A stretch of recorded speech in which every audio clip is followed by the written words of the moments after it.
Ma fiancée s'est moquée auprès de sa sœur, je dois d'abord m'enivrer, il est tellement pathétique. J'ai surpris la conversation en apportant des verres. Le lendemain, j'avais annulé le lieu du mariage, le photographe et les réservations de lune de miel. Son choc quand elle a réalisé. J'étais à 3 semaines de me marier quand j'ai enfin entendu à voix haute ce que j'avais été trop têtu pour voir au cours des 2 dernières années. Elle s'appelait Mélanie, 31 ans, et travaillait dans les ressources humaines pour une entreprise de logistique de taille moyenne au centre-ville de Sacramento. Le genre de femme qui savait exactement quoi dire dans une pièce pleine de monde. Et c'était bien là le problème. Elle était douée pour gérer les impressions. Trop douée. Nous nous sommes rencontrés à l'anniversaire d'un ami commun. Elle était vive, drôle, confiante. Lors de notre 3e rendez-vous, elle avait déjà des opinions sur l'endroit où je devrais me faire couper les cheveux. Je pensais que c'était mignon. J'avais tort. Sa sœur, Evelyne, avait 2 ans de moins et était taillée dans la même étoffe. Les deux ensemble fonctionnaient comme une machine. L'une commençait une phrase et l'autre la terminait. Généralement à propos d'autres personnes, et généralement pas de manière gentille. Elles avaient cette habitude de rire de choses qui n'étaient drôles pour personne en dehors de leur petit cercle, puis de faire semblant d'être surprises quand quelqu'un s'en offensait.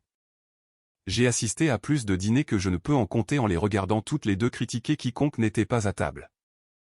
Voisins, collègues, cousins, ex. Personne n'était épargné. Mélanie avait un passé que je n'ai appris que par bribes. Avant moi, il y avait un gars nommé Sean avec qui elle était sortie pendant presque 4 ans.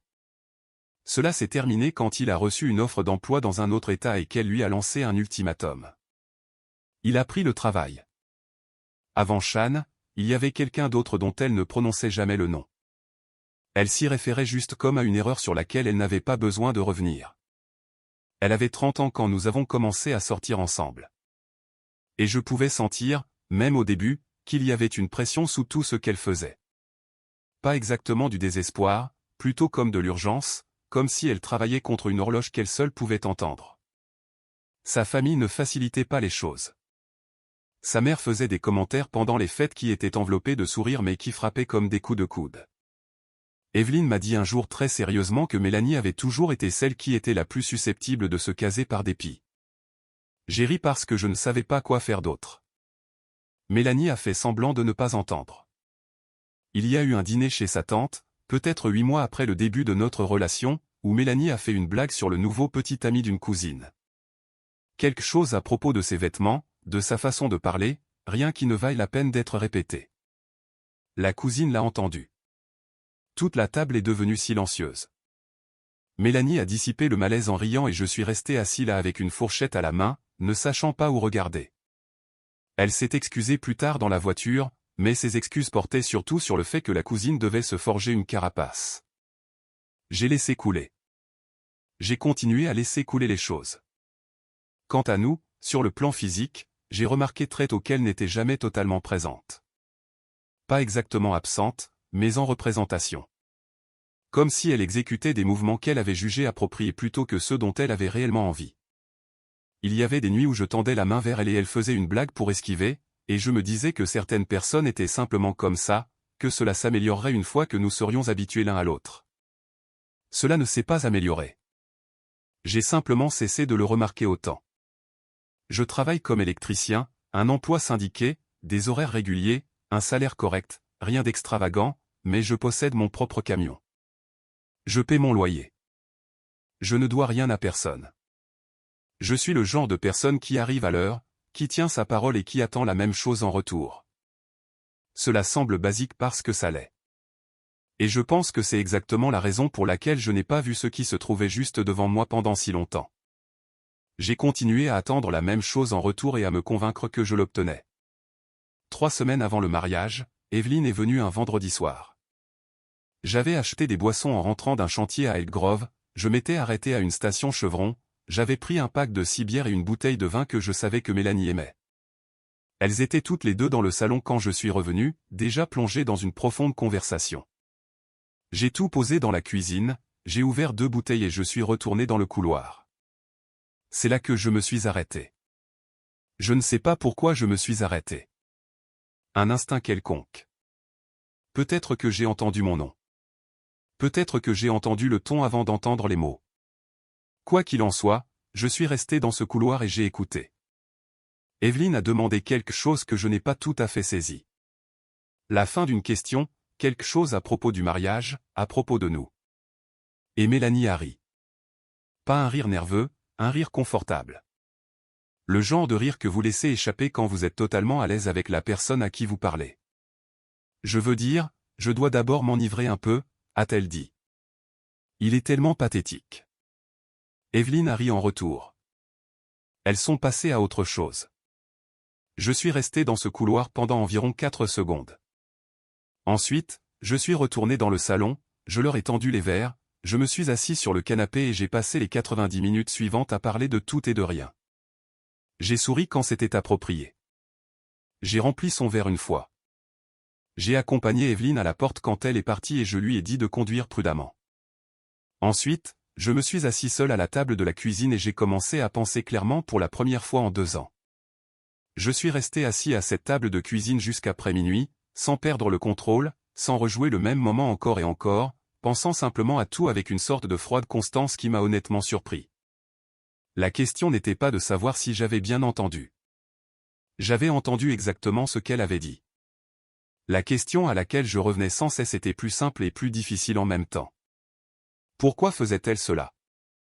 Elle avait des options. Elle était éduquée, employée, présentable. Elle aurait pu nous quitter au bout de 6 mois si elle n'était pas heureuse. Au bout d'1 an, de 18 mois, il y avait des portes de sortie partout. Elle n'en a emprunté aucune. Elle a continué à planifier, à continuer à choisir des centres de table et à débattre entre 2 photographes différents et à me demander ce que je pensais des lieux de réception à Roseville par rapport à Sacramento même. Alors, si j'étais si pathétique à ses yeux, pourquoi m'épouser? La réponse s'est dessinée lentement, mais elle s'est dessinée clairement. Mélanie avait 31 ans.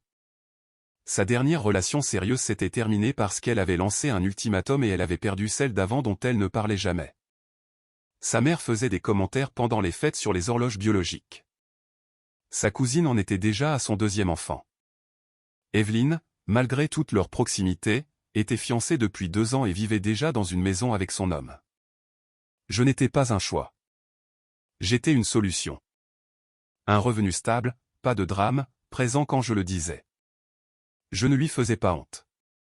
Sur le papier, j'étais exactement ce que l'on ramène à la maison quand on a décidé qu'il était temps d'arrêter de chercher ce que l'on veut vraiment et de commencer à se contenter de ce qui fonctionne. Elle ne m'aimait pas de la manière dont on aime quelqu'un que l'on a choisi. Elle m'aimait de la manière dont on apprécie un appareil électroménager fiable. Et je lui avais donné toutes les raisons de penser que c'était très bien ainsi.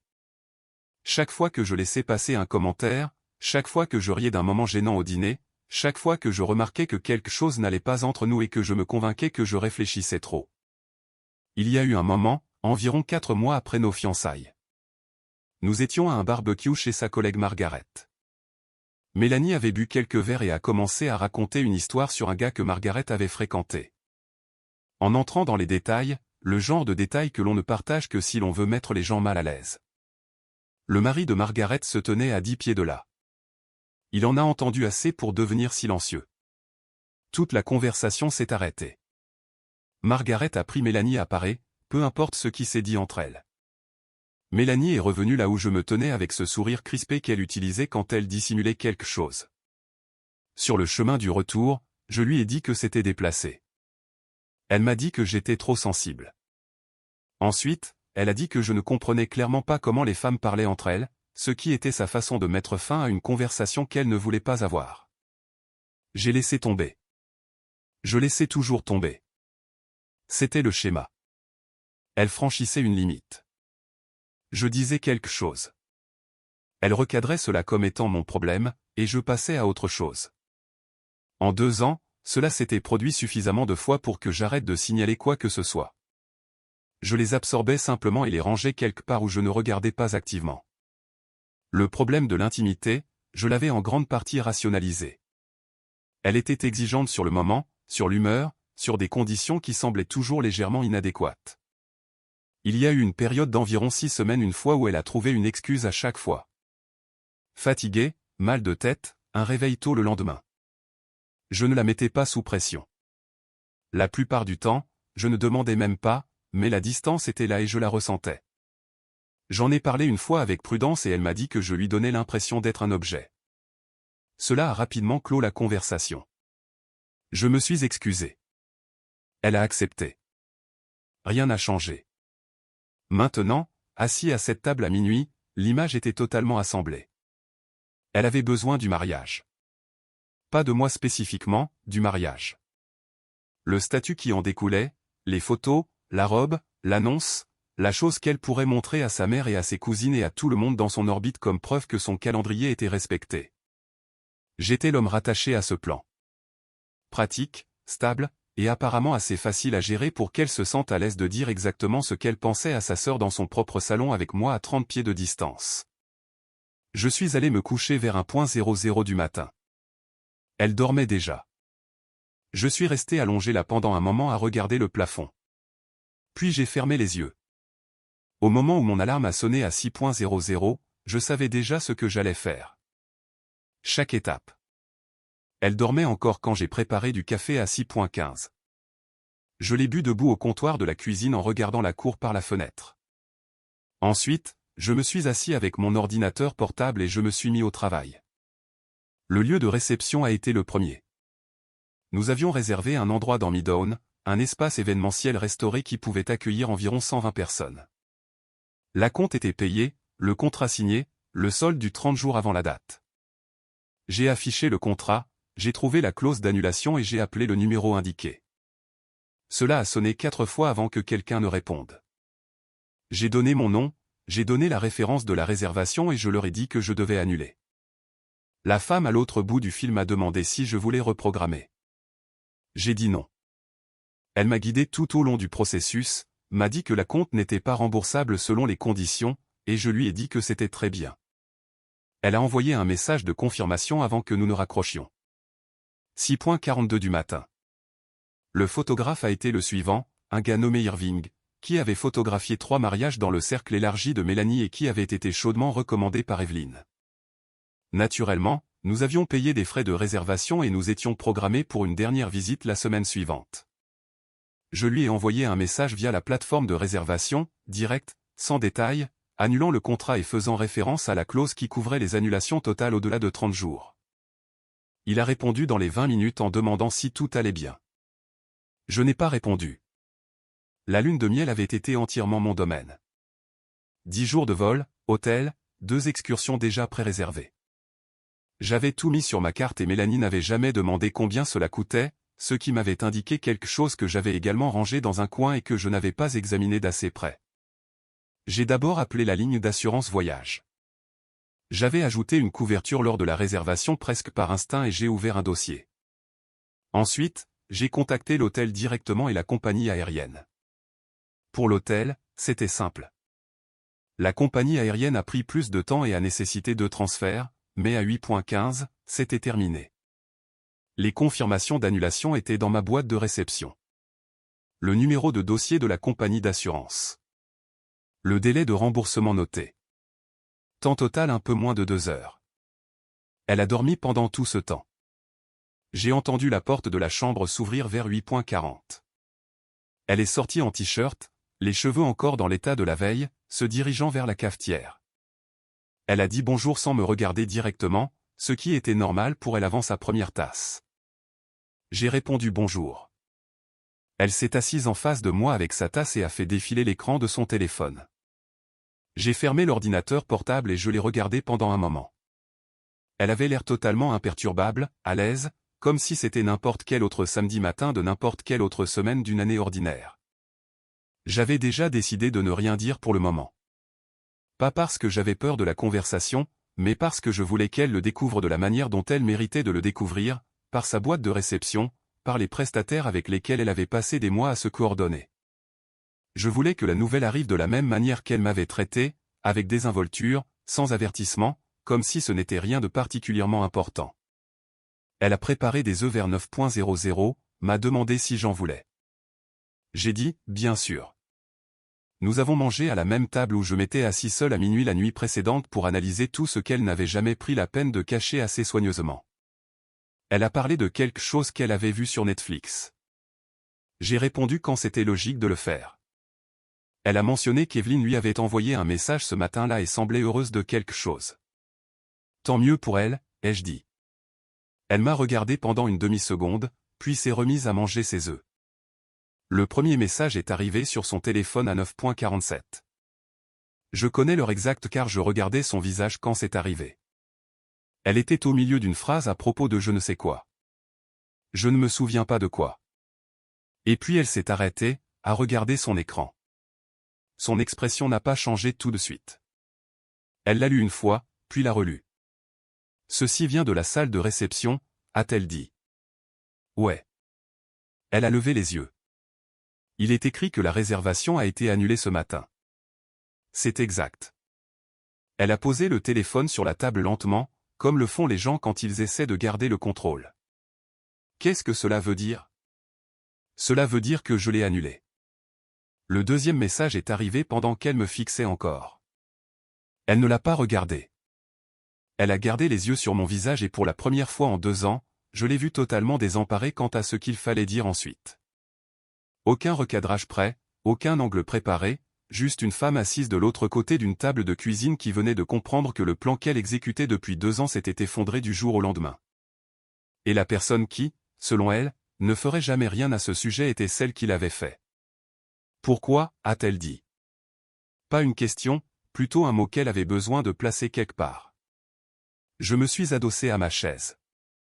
Tu veux avoir cette conversation tout de suite? Elle n'a pas répondu. Son téléphone a de nouveau vibré sur la table entre nous. Irving probablement. Et elle ne l'a pas pris. Je crois que j'ai dit, tu sais déjà pourquoi. Elle a commencé par le déni. Ce fut la première étape, me disant que j'avais du mal à entendre, que je sortais quelque chose de son contexte, qu'Evelyne et elle avaient une façon de se parler qui ne signifiait pas ce que l'on pouvait percevoir de l'extérieur. Elle l'a dit avec le même ton mesuré qu'elle utilisait lors des réunions de travail. Posée, raisonnable, comme si elle gérait un malentendu avec un collègue plutôt que d'être assise en face de l'homme qu'elle avait qualifié de pathétique 12 heures plus tôt. Je l'ai laissé terminer. Ensuite, je lui ai répété ces mots exactement, pas une paraphrase. La phrase mot pour mot avec le rire qui l'avait suivi. Elle est devenue silencieuse. Ce n'est pas a-t-elle commencé. Mélanie, j'ai gardé une voix calme. J'étais dans ce couloir. Je t'ai entendu. Nous n'allons pas passer la prochaine heure à débattre de ce que tu as voulu dire. Elle est passée à la tactique suivante, qui étaient les larmes. Pas le genre de larmes qui viennent quand on est véritablement anéanti. Le genre qui arrive à l'heure prévue quand la première approche ne fonctionne pas. Ses yeux sont devenus vitreux et elle m'a dit qu'elle était désolée, qu'elle ne le pensait pas, qu'elle s'était défoulée auprès d'Evelyne de la façon dont les sœurs se défoulent et que c'était mal sorti et qu'elle ne penserait jamais réellement à moi de cette façon. Je l'ai regardée dire tout cela et j'ai pensé à chaque dîner où elle avait fait la même chose à quelqu'un d'autre. La façon dont elle pouvait basculer dans la sincérité au moment où une situation l'exigeait, elle était douée pour cela. J'avais confondu cette compétence avec de la profondeur pendant 2 ans. Voici ce à quoi je reviens sans cesse, ai-je dit. Tu n'as pas dit cela parce que tu passais une mauvaise journée. Tu l'as dit parce que c'est ce que tu penses. Et la partie qui compte vraiment pour moi, c'est que tu allais m'épouser de toute façon. Elle n'avait pas de réponse à cela. Elle a essuyé son visage avec le dos de sa main et a regardé la table. Alors, quel était le plan exactement, ai-je demandé. Nous nous marions, nous faisons le voyage, nous revenons et construisons une vie ensemble, et pendant tout ce temps tu serres les dents à travers les aspects que tu ne peux pas supporter. C'était l'arrangement pour lequel tu as signé. Ce n'est pas comme ça, a-t-elle dit.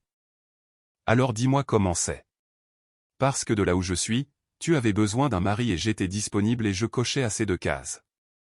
Et cela aurait pu très bien fonctionner pour toi si tu avais été un peu plus prudente sur ce que tu dis et où tu le dis. Cela a fait mouche. Elle m'a regardé et, l'espace d'un instant, quelque chose d'honnête a traversé son visage. Pas des remords, mais de la reconnaissance. Elle savait exactement ce que je décrivais et elle savait que j'avais raison. Et c'était la chose qu'elle ne pouvait pas contourner. Je t'aime vraiment, a-t-elle dit. Je suis sûr que tu aimes la version de moi qui n'allait jamais rien faire à ce sujet, ai-je répondu. Cette version était très pratique. Elle s'est reculée de la table et s'est levée. Elle a commencé à se déplacer dans la cuisine comme le font les gens quand ils ont besoin d'être en mouvement. Mettant de l'ordre dans des choses qui n'en avaient pas besoin, ouvrant le réfrigérateur et le refermant. Elle a demandé ce qu'elle était censée dire aux gens. À sa famille, à sa mère, aux invités qui avaient déjà réservé leur voyage. C'est ton problème, ai-je dit. Tu es doué pour gérer les apparences. Tu trouveras une solution. Tu es cruelle, a-t-elle dit. J'ai failli rire. Mélanie, je vous ai tendu des verres hier soir et je me suis assis sur ce canapé pendant 1h30 comme si tout allait bien. Je ne suis pas cruelle. Je suis honnête. Il y a une différence, et tu le saurais si tu essayais de l'être de temps en temps. Elle a attrapé son téléphone sur la table et s'est dirigée vers la chambre. La porte n'a pas claqué. Elle l'a fermée avec contrôle, ce qui était d'une certaine manière pire. Je suis resté assis là pendant quelques minutes, j'ai fini le reste de mon café, puis je me suis levé et j'ai rincé la tasse dans l'évier. 20 minutes plus tard, elle est ressortie, habillée, son sac sur l'épaule. Elle a dit qu'elle allait chez Evelyne. J'ai hoché la tête. Elle est restée dans l'embrasure de la porte pendant un moment comme si elle attendait que je dise quelque chose qui changerait la trajectoire de la matinée. Je n'avais rien à ajouter.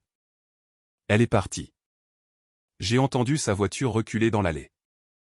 J'ai pris mon téléphone et j'ai appelé mon pote Thomas. Nous étions amis depuis le lycée. Nous avions travaillé dans le même syndicat pendant un certain temps avant qu'il ne rejoigne un autre entrepreneur. Je lui ai dit que j'avais besoin de parler, je lui ai demandé s'il était dans les parages. Il a dit, viens. J'ai pris mes clés et j'y suis allé. Thomas vivait à 20 minutes de là dans une maison qu'il louait avec sa petite amie. Je me suis assis à la table de sa cuisine et je lui ai tout raconté depuis le début. Il a écouté sans m'interrompre, ce qui est l'une des choses que j'ai toujours respectées chez lui. Quand j'ai fini, il s'est adossé et a dit, « Alors, tu as déjà tout annulé ?» « Tout, ai-je répondu. Il a hoché la tête lentement. « Bien. » C'était toute la conversation dont j'avais besoin. Dimanche soir, mon téléphone avait enregistré 14 appels manqués. 4 de Mélanie, 3 d'Evelyne, 2 d'un numéro que je ne reconnaissais pas et qui s'est avéré être celui de la mère de Mélanie, et le reste provenant de contacts à qui je n'avais pas parlé depuis des mois. Qui avaient apparemment été informés de la situation et se sentaient obligés de donner leur avis. Je n'ai répondu à aucun d'entre eux. La mère de Mélanie a laissé un message vocal. Je l'ai écouté une fois, debout dans l'allée de Thomas avant de rentrer chez moi. Elle a dit qu'elle était sûre qu'il y avait eu un malentendu et qu'elle espérait que nous pourrions nous asseoir ensemble en tant qu'adultes et résoudre ce qui s'était passé. Son ton était contrôlé, mais en dessous se cachait autre chose. L'alarme spécifique d'une femme qui avait vu le plan de sa fille s'effondrer et qui comprenait exactement ce que cela signifiait pour l'histoire que la famille se racontait. J'ai supprimé le message vocal et j'ai conduit jusqu'à la maison. Mélanie était là quand je suis rentré. Elle avait clairement passé du temps chez Evelyne à chercher comment m'aborder car la version d'elle qui m'attendait dans le salon était différente de celle qui était partie ce matin-là. Plus calme, plus réfléchie. Elle a demandé si nous pouvions parler sans que cela ne devienne une dispute. Je me suis assis et je lui ai dit d'y aller. Elle avait préparé quelque chose. Je pouvais le deviner car elle enchaînait les points de manière séquentielle, reconnaissant que ce que j'avais entendu était blessant, expliquant qu'elle ressentait de la pression concernant le mariage et s'était défoulée de manière imprudente. Me disant que ses sentiments pour moi étaient sincères, même si la façon dont elle s'était exprimée était indéfendable. Elle a utilisé ce mot, indéfendable. Evelyne l'avait probablement préparé sur ce point. Quand elle a fini, je lui ai posé une seule question. Combien de fois as-tu dit quelque chose comme ça à Evelyne à mon sujet? Elle n'a pas répondu assez vite. C'est ce que je pensais, ai-je dit. Ce n'était pas un événement isolé qui est mal sorti sous la pression. C'est ainsi que tu parles de moi quand je ne suis pas dans la pièce. Il se trouve juste que j'étais assez près pour l'entendre cette fois-ci. Elle a essayé de m'interrompre et j'ai continué. Et voici la partie à laquelle je veux que tu réfléchisses vraiment. Tu étais à 3 semaines de m'épouser, pas à 3 mois du début de notre relation. Pas au début, quand les gens essaient encore de comprendre les choses. À 3 semaines, les acomptes payés, les invités confirmés, ta robe retouchée, et tu penses toujours à moi de cette façon. Donc, soit tu allais passer le reste de ta vie à me tolérer, soit à un moment donné dans le futur, tu te serais assuré que je le découvre, mais pas selon tes conditions. Elle m'a dit que je la faisais passer pour quelqu'un de calculateur. Je lui ai répondu que le mot que j'utiliserais était pragmatique. Elle avait été pragmatique sur toute la ligne depuis le début, et j'avais été trop à l'aise pour m'en rendre compte. Cela a mis fin à la conversation. Elle est devenue silencieuse et l'est restée, et je suis allé dans la chambre et j'ai commencé à trier ce qui m'appartenait et ce qui lui appartenait dans l'appartement. Nous ne vivions pas ensemble officiellement. Elle avait son propre logement de l'autre côté de la ville, une location qu'elle avait gardée depuis avant nos fiançailles. La plupart de ses affaires chez moi s'étaient accumulées au fil du temps, la longue dérive d'une relation qui se dirigeait vers une fusion qui n'allait désormais plus avoir lieu. Les appels ont continué à arriver au cours des 2 jours suivants. Evelyne a envoyé un message lundi matin disant qu'elle avait besoin de s'expliquer et que ce que Mélanie avait dit ne devait pas être pris dans le sens où cela avait résonné. Je l'ai lu et j'ai posé mon téléphone face vers le bas sur mon établi. J'étais sur un chantier Anatoma cette semaine-là, une rénovation commerciale, équipe complète, longue journée. C'était exactement le genre de travail qui garde vos mains occupées et empêche votre tête de tourner en rond. Et j'en étais reconnaissant. La situation au sein de la famille de Mélanie, comme je l'ai découvert plus tard par l'intermédiaire de Thomas, était déjà compliquée avant mon arrivée. Il y avait eu un incident environ 1 an avant que Mélanie et moi ne nous mettions ensemble. Quelque chose lors d'une réunion de famille chez sa tante où Mélanie s'était disputée avec sa cousine Catherine à propos de quelque chose qui avait commencé comme un commentaire et avait dégénéré en une véritable dispute devant tout le monde. Catherine avait cessé de parler à la mère de Mélanie à cause de cela, affirmant qu'elle avait pris le parti de Mélanie sur une question qu'elle n'avait pas à défendre. La fracture ne s'était jamais totalement refermée. 2 branches de la famille avaient discrètement cessé de se présenter aux mêmes événements. Quand la nouvelle que le mariage était annulé s'est répandue, Catherine a apparemment appelé directement la mère de Mélanie. Je ne sais pas ce qui s'est dit. Ce que je sais, c'est que dans les 48 heures qui ont suivi ma conversation avec Mélanie, la famille s'était encore plus fracturée le long de cette même ligne existante. Certaines personnes se rangeant du côté de « il a dû faire quelque chose » et d'autres atterrissant quelque part plus près de la vérité. Mercredi après-midi, Evelyne s'est présentée sur mon lieu de travail. Je l'ai vue se garer sur le parking depuis l'autre bout du bâtiment. Elle conduisait un véhicule de sport utilitaire blanc difficile à manquer. Elle est sortie et est restée là comme si elle décidait de s'approcher ou non. Je me suis dirigé vers elle avant qu'elle ne puisse faire ce choix selon ses propres termes. « Je ne suis pas ici pour causer des problèmes », a-t-elle dit. « Alors cela va être une courte conversation », ai-je répondu. Elle m'a dit qu'elle se sentait responsable et qu'elle aurait dû dire quelque chose sur le moment pour l'arrêter au lieu de rire. Je l'ai regardée pendant 1 seconde. « Evelyne, tu n'as pas ri parce que tu as été prise au dépourvu. Tu as ri parce que tu étais d'accord avec elle. Alors, sautons la partie où tu te fais passer pour la personne qui a failli faire ce qu'il fallait. » Elle n'a pas eu de réponse à cela. Elle est restée là un instant de plus. Puis, elle a hoché la tête 1 fois, est remontée dans son véhicule et est partie. Je suis retourné au travail. Mélanie a envoyé un dernier long message ce soir-là. Je pouvais deviner qu'elle l'avait écrit et réécrit plusieurs fois. Elle a dit qu'elle comprenait que la confiance était brisée et qu'elle ne me demandait pas de faire semblant du contraire. Elle a dit qu'elle croyait sincèrement que nous avions quelque chose qui valait la peine d'être sauvé et qu'elle était prête à faire tout ce qu'il faudrait. Elle m'a demandé d'envisager au moins de parler à quelqu'un ensemble avant de prendre une décision définitive. Je l'ai lu 2 fois. Puis j'ai tapé 4 mots en réponse. La décision est prise. J'ai posé le téléphone et je suis allé vérifier le lot de bière ambrée que j'avais mis à fermenter dans le garage au cours des 2 dernières semaines. Elle était prête. J'ai versé un petit échantillon dans un verre, je l'ai tenu à la lumière et j'ai décidé qu'elle avait bien tourné. Certaines choses, quand vous leur donnez les bonnes conditions et que vous n'interférez pas, ressortent exactement comme il faut. La date qui était censée être le jour de mon mariage est arrivée et est passée, un samedi d'octobre. J'ai passé la matinée sur le toit d'une maison à Elk Grove à réparer un panneau qu'un précédent entrepreneur avait si mal câblé que c'était un risque d'incendie. À midi, j'avais terminé. Je me suis arrêté à un Taco Bell sur le chemin du retour, j'ai mangé dans le camion avec les vitres baissées et j'ai conduit jusqu'à la maison. Pas de cérémonie, pas d'invité, pas de photographe nommé Irving tournant dans la pièce à la recherche de moments spontanés. Juste un samedi qui s'est avéré être un samedi. La bague était retournée chez le bijoutier 6 jours après les annulations. Je l'avais achetée content. Pas de financement, pas de plan de paiement, donc le retour s'est fait sans problème. Un avoir en magasin dont je n'avais pas encore décidé que faire. Je n'étais pas pressé. Mélanie avait récupéré ses dernières affaires chez moi la semaine précédente. J'étais parti travailler tôt ce matin-là et je lui avais dit que la porte ne serait pas verrouillée. Quand je suis rentré à la maison ce soir-là, la clé de rechange était sur le comptoir de la cuisine et l'étagère de la salle de bain où elle gardait ses affaires était vide. C'était tout. Pas de mots, pas de dernier message. Quoi qu'il lui restait à dire, elle avait apparemment décidé de le garder pour elle. J'ai découvert par l'intermédiaire de Thomas qu'elle avait raconté aux gens de son cercle une version des faits où j'avais mis fin aux choses sans explication, en invoquant la peur de l'engagement. Cette présentation omettait commodément le couloir, les boissons et la phrase qui avait tout déclenché. Je n'ai pas été surpris. Elle a toujours été meilleure pour gérer le récit que pour s'asseoir face à la vérité d'une situation. Ce qu'elle n'avait pas pris en compte, c'est que j'avais raconté ma version exactement aux bonnes personnes. Pas de manière large, pas bruyamment, mais à celle qui comptait. Thomas le savait.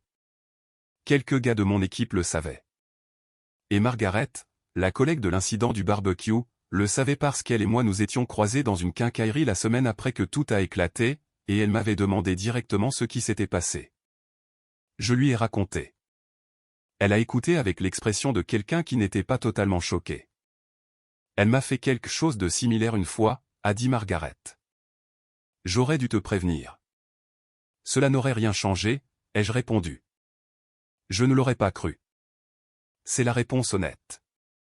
J'étais suffisamment investi pour que l'avertissement de quelqu'un d'autre ricoche sur moi.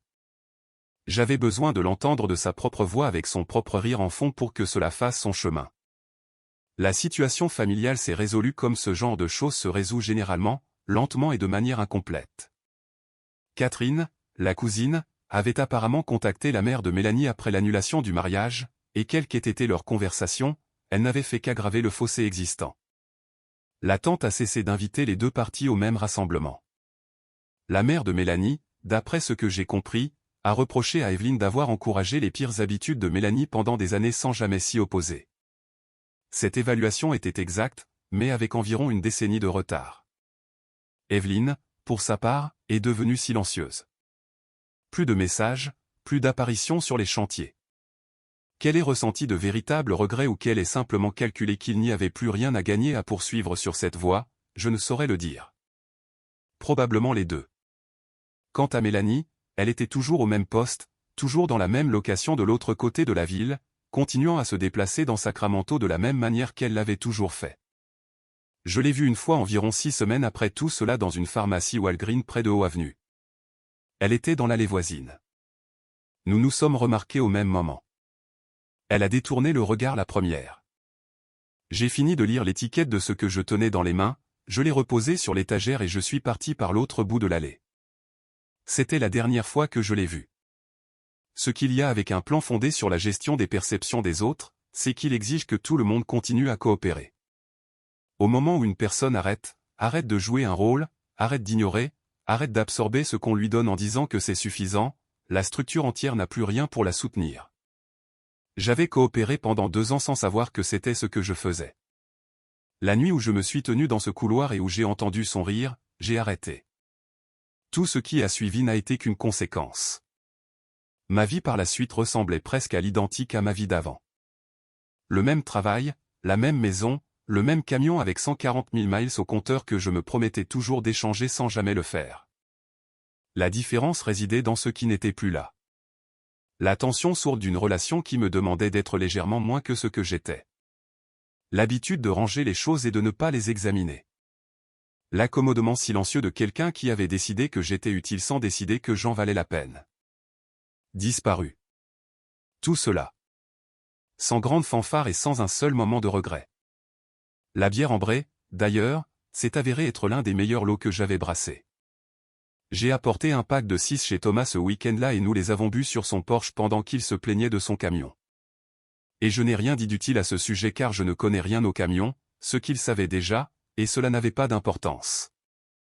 Certains samedis après-midi sont exactement ce qu'ils sont censés être. Rien de plus, rien de moins, juste les vôtres. À 3 semaines du mariage, les acomptes payés, les invités confirmés, la robe retouchée, Et elle parlait encore de lui de cette façon à sa propre sœur dans sa propre maison. Je veux dire, certaines personnes sont juste vraiment engagées envers le plan, pas envers la personne.